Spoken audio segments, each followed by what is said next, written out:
Банките пливаат во пари, но кредити малку даваат. Пресметките покажуваат дека банките имаат вишок над 1 милиарда и 200 милиони евра, што се заробени во државни и благајнички записи, а дел се депонирани на сметки во Народната банка. За кредити за бизнис секторот пак месечно одвојуваат само по околу 20 милиони евра.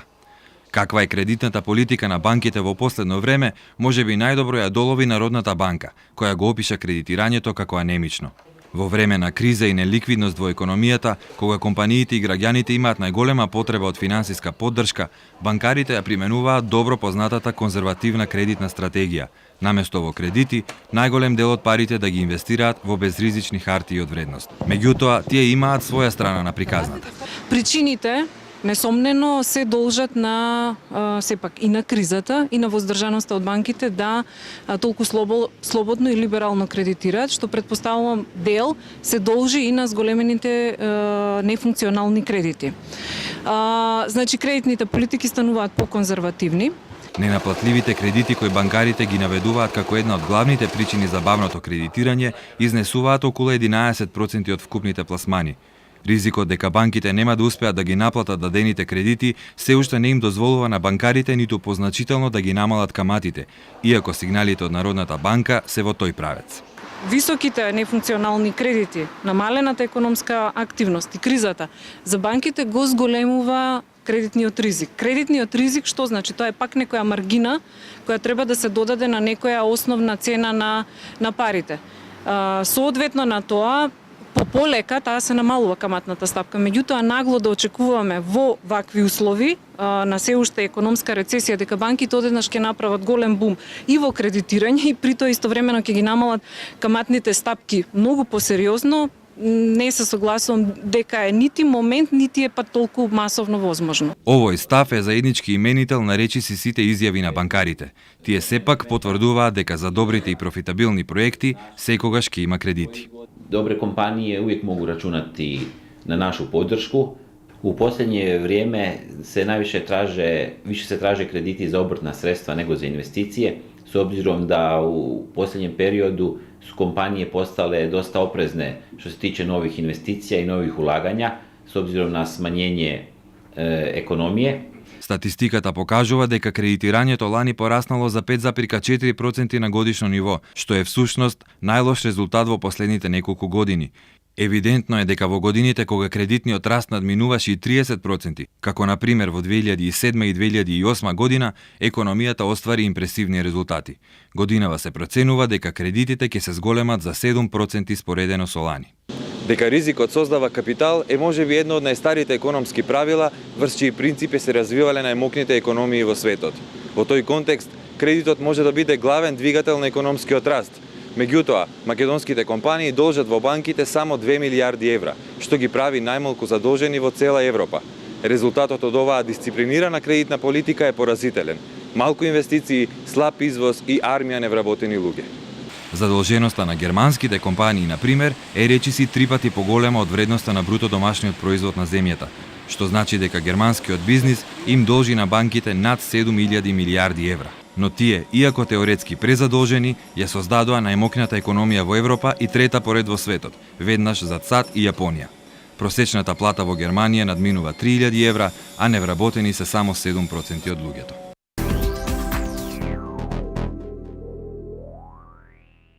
Мој вечерашни гости се гувернерот на Народната банка Димитар Богов и бизнисменот од Стопанската комора Антони Пешев.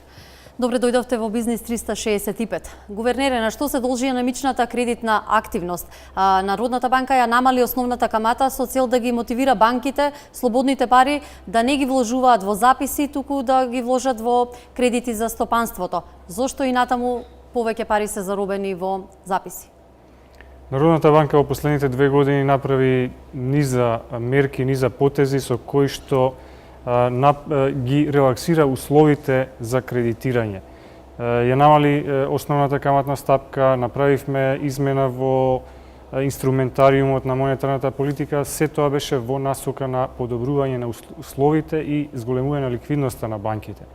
Меѓутоа и покрај тоа сведоци сме дека не дојде до трансмисија на тие ефекти кон приватниот сектор, односно банките, не започнаа поинтензивно да кредитираат. Има многу причини за тоа, меѓутоа основната е веројатно перцепцијата за зголемени ризици.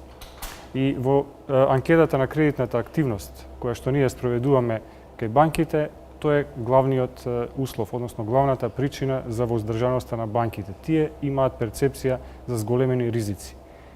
Тоа не е карактеристика само за Македонија. Ако направиме споредба, во Европската монетарна унија, во Велика Британија, кредитирањето во последните неколку години се намалува. Значи имаат негативна стапка на кредитен раст и покрај тоа што централните банки, значи Европската централна банка, Банката на Англија, преземаа низа мерки со кои што вбризга огромни количества на ликвидност. ЕЦБ во минатата година вбризга 1 трилион евра во банкарскиот сектор, меѓутоа и покрај тоа, како што знаеме, стапката на кредитен раст беше негативна. Значи банките тие пари не ги проследија понатаму приватниот сектор. Причината е истата, перцепцијата за високи ризици во реалниот сектор. Банките се воздржани од кредитирање. Каква е ликвидноста во стопанството? Има ли пари кај фирмите? Оно што е битно да се напомене дека од минатата година во месец март за прв пат се води прецизна евиденција за блокираните сметки на физичките и правни лица во Република Македонија.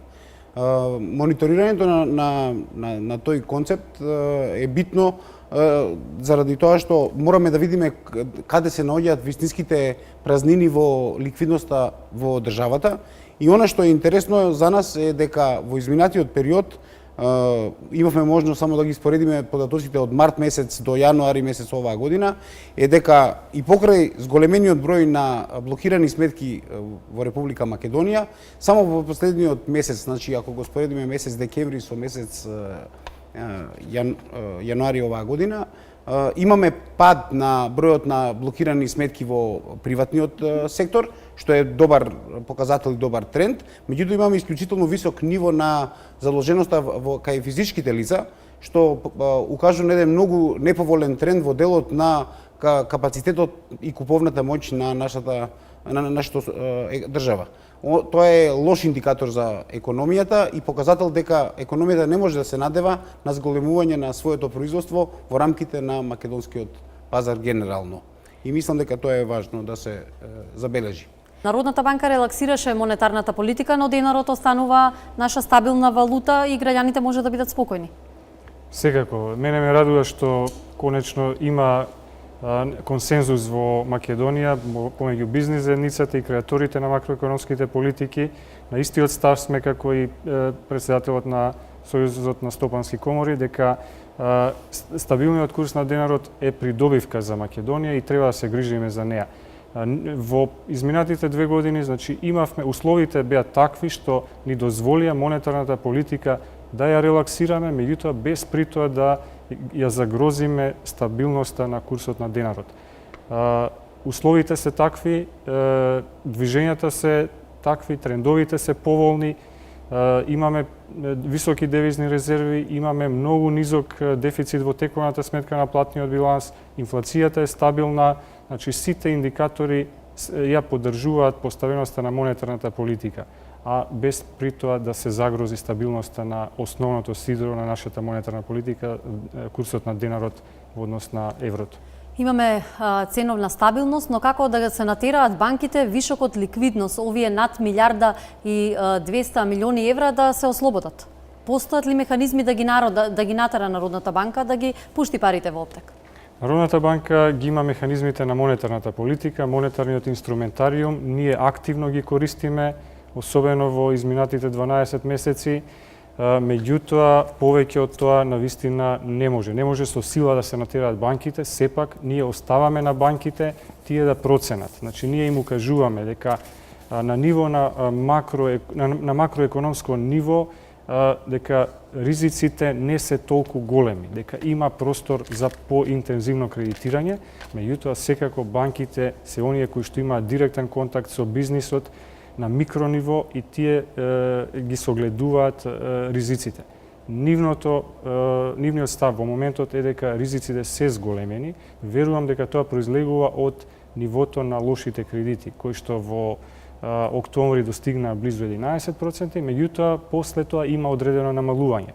Ќе видиме дали ќе продолжи тој тренд на намалување и оваа година. Доколку продолжи, јас верувам дека тоа ќе биде еден позитивен сигнал и за банките. Да, кога сме кај лошите кредити, тука предлагам да го видиме и графиконот, низ бројки како се движа. Имаме, како што рековме, во јануари благо забавување, но сепак бројката беше висока изминатата 2012.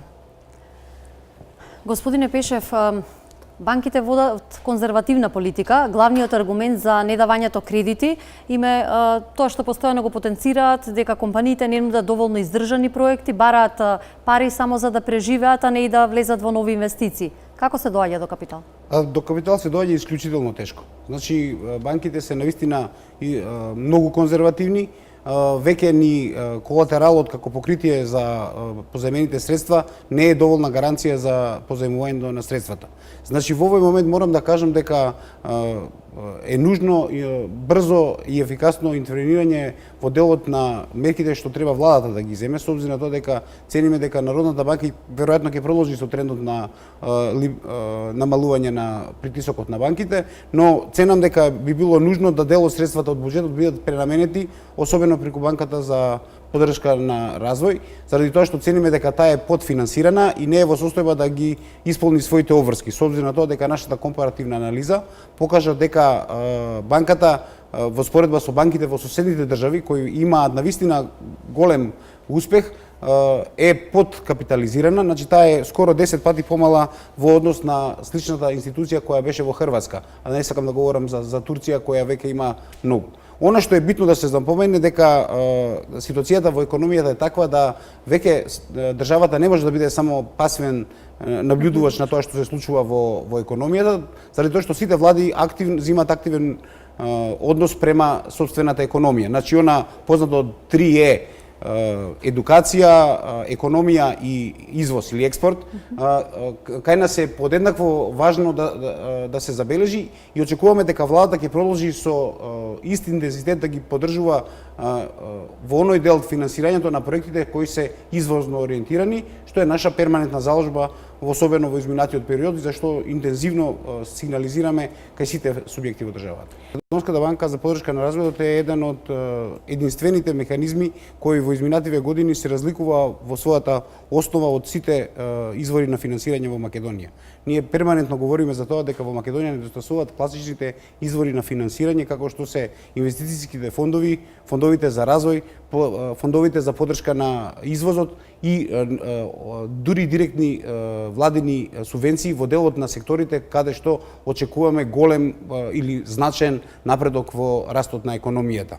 Она што е битно да се напомене дека во Македонија очекуваме да банката за поддршка на развој не само биде докапитализирана, него почне и да работи директно со субјектите и да по можност учествува во формирањето на инвестицијски фонд кој би можел директно да биде вклучен во развојот на економијата. Би сакал да споменам дека како комора оваа година за 91-виот роденден на комората ги наградивме сите оние компании кои направија позначена инвестиција во изминатиот период, токму имајќи во предвид тоа дека јунаци на нашата економија се оние кои во изминатиот период потрошија дел од своите средства во инвестиции за развој на економијата. Токму во време на криза. Токму во време на криза. И во вакви кризни времења, кога имаме ризици главно од надвор, Народната банка проектираше дека кредитниот раст ќе биде повисок од лани. Ако лани беше регистриран 5,4%, годинава очекувате тој да порасне за 7%. Реална ли е оваа бројка? Сметаме дека е реална доколку се остварат и останатите претпоставки кои што се земени предвид во нашата проекција. Значи, тоа подразбира да има одредено заживување на економската активност и подобрување на екстерната поварувачка, особено во втората половина на годината. Значи, по такви услови, кредитниот раст би можел да биде некаде околу 7% оваа година. Ние направивме и одредени потези во минатата година, кои што треба да придонесат за остварување на оваа кредитна стапка. Например, како што се сеќавате во декември, на почетокот на декември, донесовме таа одлука со која што на банките им овозможивме да им се намали обврската за задолжителна резерва за кредитите кои што ќе ги дадат на извозните компании. Со тоа овозможивме извозните и компании и односно нето извозниците и производителите на електрична енергија да добијат поповолни каматни услови за 0,5 до 1% поен, што сепак сметаме дека е значително. Може би не е премногу, меѓутоа би се почувствувало и тоа како кај компаниите. Исто така намалувањето на референтната каматна стапка која што го направивме во јануари, сето тоа треба да придонесе да добијат поповолни услови за кредитирање компаниите. И сметаме дека, имајќи предвид целокупните движења во нашата економија, дека тоа е можно да се направи, затоа што условите се стабилни, немаме очекување за некоја дестабилизација, немаме притисоци на девизниот пазар, не само сега, туку и во наредниот период. Така, ефектите, како што вели гувернерот, ќе се почувствуваат во наредниот период. Банките велат дека не се конзервативни во политиката што ја водат, напротив, не сакаат да влегуваат во пресметан ризик, но сепак потенцираат дека секогаш има пари за добри проекти. Па не би се сложил во цело со таа констатација. Банките се сегаш на сигурната, safe side. Често знаеме да бидеме изложени на малтретирање, шиканирање и долги процедури. Секако би се, како Стопанска комора би се заложил за тоа да во државата имаме повеќе банки за да биде конкуренцијата зголемена. Мислам дека нивото на каматите е доволно висок за да некои други банки настапат на овој пазар, со обзир на тоа дека се наоѓаме во зоната каде што уште каматата се наоѓа на високо ниво. Банките се однесуваат помалку лежерно заради тоа што уште имаат механизми кои им гарантираат за гарантирана добивка на база на набавка на хартија од вредност кои уште циркулираат низ нашиот пазар. Мислам дека за нас е тоа неприфатливо и она што е за нас интересно е поддршката на компанијата во делот на фондовите за особено за иновации и технолошко напредување на производството, заради тоа што цениме дека Македонија има голем проблем во тој сегмент. А токму во тој сегмент најтешко ги добивате парите од банките, заради тоа што тешко може да покажете директен бенефит од инвестициите во тој сегмент. Така да мислам дека ни е потребна поддршка и очекувам дека владата ќе најде начин тоа да го спроведе низ некои од своите идни мерки. Каква е позиционираноста на банкарскиот сектор? Пред неколку месеци се најави спојување на некои од банките за подобро функционирање. Има таква нешто? Да, ова беше добро кажано. Значи, факт е дека каматните стапки во Македонија во моментот се можеби историски најниски, меѓутоа ако направиме споредба со други земји, можеби на бизнисмените им изгледаат се уште високи. Основната причина по мене за тоа е што прво тие доаѓаат до скапи извори за финансирање, каматите на депозитите кои што им се главен извор се доста високи, меѓутоа исто така треба да се има предвид и ефикасноста на банките. Например, ако направиме една споредба со банките во регионот, да не одиме подалеку во Европа, македонските банки, ако се направи колку имаат актива повработен, тоа е многу помалку од активата повработен на банките во регионот. Самото тоа покажува дека тие треба да работат со поголема маржа за да остварат некој очекуван профит. Затоа, уште минатата година јас почнав да говорам и да праќам сигнали до банкарскиот сектор дека потребна е консолидација. Сега има многу мали банки, има банки кои што работат со мала актива и поради тоа не можат да бидат профитабилни и одржливи на долг рок. Мислам дека во моментот се одвиваат некои процеси кои што се надевам доколку завршат позитивно ќе бидат и обелоденети. Јас би бил среќен доколку оваа година имаме уште неколку спојувања во банкарскиот сектор и секако тој процес ќе продолжи во наредниот период. Не оди тоа така лесно, треба време, сепак се тоа комплицирани преговори, има разни интереси, меѓутоа мислам дека на крајот сите ќе го препознаат својот интерес во таквото окрупнување на банкарскиот сектор. Добро што ме почнат процесот. Деталите може да се очекуваат нареднава година. Се надевам. Еден од аргументите на банките за конзервативната политика е и тоа што тие имаат висока кредитна изложеност. Зошто е тоа така? Па ја мислам дека тоа е една од оние механизми кои банките го користат за да го оправдаат својата ригидност или да кажеме конзервативност во делот на пласманот на средствата. Третманот на изложеноста во делот на гаранциите, особено во делот на гаранции кои се скоро во 99% безризични, говорам да кажеме за гаранциите во делот на тендерирањето или тендерските гаранции, гаранциите во делот на изведувањето на работите кога или остатокот на доплатата на долгот кога е некој должен, кои се без скоро никаков ризик, е подеднаков како да на реално пласирани средства. Така да ценам дека ќе биде нужно, ако е тоа воопшто можно, да се изревидира третманот на тие средства кои сега во овој момент имаат третман на реална кредитна изложеност на банките и користат како алиби зашто одредена компанија не би можела да користи активни средства за таа намена. Мислам дека во тој сегмент би можело нешто да се стори. Дали е ова доволно алиби за банките? Тоа е веројатно аргумент за банките. Меѓутоа, ние воспоставивме добра соработка со Сдруженијето на банки при Стопанската комора на Македонија и доколку тоа здружение го покрене ова прашање дека тоа е за нив проблем, секако ние како и другите нивни предлози би ги разгледале доколку е издржано и доколку не ги загрозува политиките на ризици во банкарскиот сектор, можеме да најдеме некое решение. За крај, ваша оценка за движењата на економијата? Оптимисти сте дека во второто полугодие не очекуваат малку попозитивни трендови, но сепак ризици има? Точно. Ризиците се тука, главно произлегуваат од слабото движење во Европската Унија. Најновите податоци за јануари исто така не упатуваат на многу оптимизам, меѓутоа се уште сметаме дека во втората половина на годината, а така се и проценките на многу европски и светски аналитичари, ќе дојде до одредено закрепнување и тоа ќе повлече и побарувачката за македонските производи. Така што остануваме на тоа дека оваа година ќе биде подобра од минатата и ќе имаме позитивен економски раст. Ќе живне ли македонското стопанство? Па, веројатно би имало шанса ако живне европската економија, а тоа според последните податоци е скоро невозможно. Она што највеќе не загрижува дека 60% од македонскиот извоз патува за Европската Унија. Тоа значи дека скоро не можеме да очекуваме можеби намалување, но понатамошно зголемување доаѓа во предвид. Заради тоа што цениме дека европските партнери ќе бидат прилично рестриктивни во тој сегмент. Значи она што е битно да се направи и да се забележи дека Македонија мора да се потруди да пронајде трети пазари.